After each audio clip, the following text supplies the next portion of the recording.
Oke,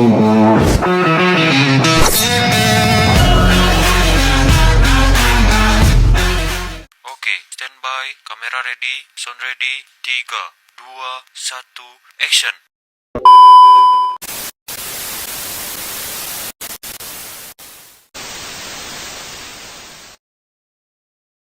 Assalamualaikum warahmatullahi wabarakatuh. Perkenalkan, nama saya Andika Puri Saputra. Di sini saya ingin memaparkan tugas yang sudah saya selesaikan, tugas Netlit pada pelajaran metodologi riset yang berjudul uji efektivitas ekstra daun aloe vera terhadap pertumbuhan bakteri Phytophthora infestans penyebab penyakit busuk daun pada Solanum tuberosum.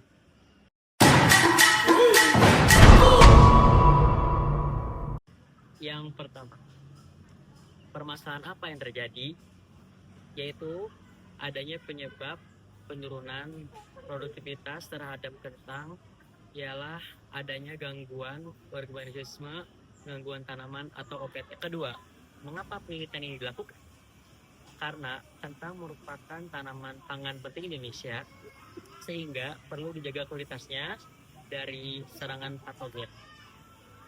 Patogen ini dapat menyerang di lahan maupun penyimpanan dan menyebabkan kerusakan fisik, fisiologis, serta kimiawi pada daun dan umbi kentang yang berdampak pada kualitas dan kuantitas hasil panen.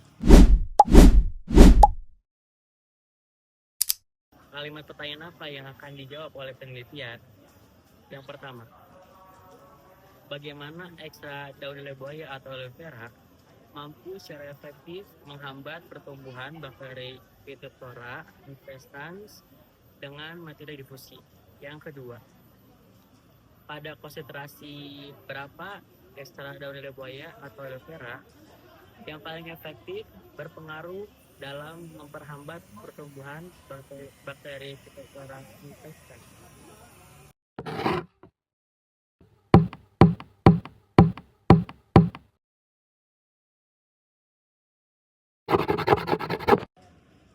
Tujuan umumnya yang pertama untuk mengetahui efektivitas yang menyebabkan daya penghambat ekstra daun lidah buaya atau aloe vera pada konsentrasi tertentu sebagai antibakteri alami pada pertumbuhan bakteri Phytophthora infestans dengan metode difusi. Kedua, untuk mengetahui perbedaan konsentrasi yang dinamakan dalam muatan ekstra lidah buaya atau aloe vera, yaitu kisaran konsentrasi 20%, 40%, 60%, 80% serta 100%. Perbedaan saya tersebut ditujukan untuk mengetahui pada konsentrasi berapa paling efektif dan dalam menghambat pertumbuhan bakteri Phytophthora infestans.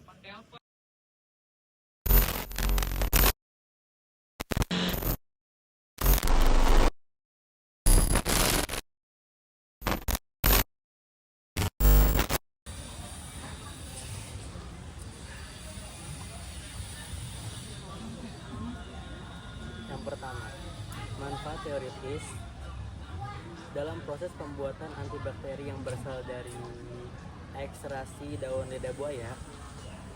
Ini ditentukan akan menghasilkan sesuatu yang memiliki nilai manfaat yang keuntungannya dapat dirasakan oleh makhluk hidup. Hasil penelitian ini yakni diharapkan dapat digunakan sebagai referensi guna untuk sebagai pengetahuan serta pengalaman dan pemikiran untuk melakukan perkembangan dalam ilmu kesehatan khusus di bidang bakteriologi seperti pemeriksaan uji antibakteri. Yang kedua, manfaat praktis. Hasil dari penelitian ini selain memiliki manfaat teoritis juga memiliki manfaat praktis, sehingga diharapkan dapat menjadikan pengetahuan baru bagi masyarakat, terutama dalam pengetahuan antibakteri alami yang lebih aman, efisien, dan efektif, serta dapat digunakan sebagai acuan penelitian lain untuk melakukan penelitian dengan metode lain. Antibakteri alami dibuat dengan tujuan membuat suatu produk yang lebih ramah lingkungan, sehingga tidak merusak lingkungan atau menimbulkan dampak negatif yang memiliki dampak buruk terhadap lingkungan.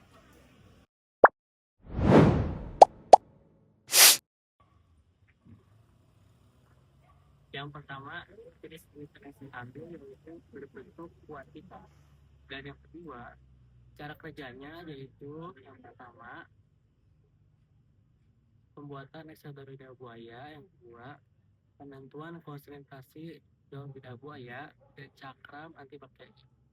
Yang ketiga, pembuatan suspensi bakteri. Yang keempat, pembuatan media agar atau NA. Dan yang kelima, yang terakhir, perlakuan antibiotik secara difusi. Adapun yang ketiga, rencana analis data. Pada saat penelitian, peneliti memberi penilaian dari hasil penelitian yang didapatkan dengan cara melihat biomarker donor hambat bakteri pada masing-masing kontraksi ekstrak. Setelah diperoleh hasil, data diuji berbagai kuantitas, kemudian diuji homogenitas, selanjutnya diuji ANOVA untuk mengetahui apakah terjadi perbedaan kelompok, dan dilanjutkan uji tabulasi untuk mengetahui kelompok mana yang berbeda. Data diisi one way, ANOVA, atau dengan program statistical conversion solution atau SPSS.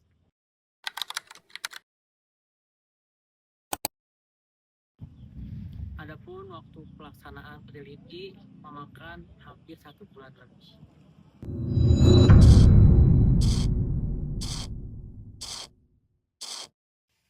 Adapun harapan penelitian yang pertama, semoga penelitian ini dapat menunjukkan bahwa ekstrak daun aloe vera atau lidah buaya efektif menghambat pertumbuhan Phytophthora infectans sehingga bisa menjadi alternatif alami pengendalian penyalian usus daun pada Sunanop fibrosum atau kentang. Yang kedua, bisa mendorong pengembangan biofungsida berbasis tanaman lokal yang ramah lingkungan dan mudah diperoleh oleh petani. Mungkin cukup sekian pemaparan dari saya. Apabila ada saran atau masukan, bisa di komen di bawah ini. Saya Andika Boy Saputra, Assalamualaikum warahmatullahi wabarakatuh.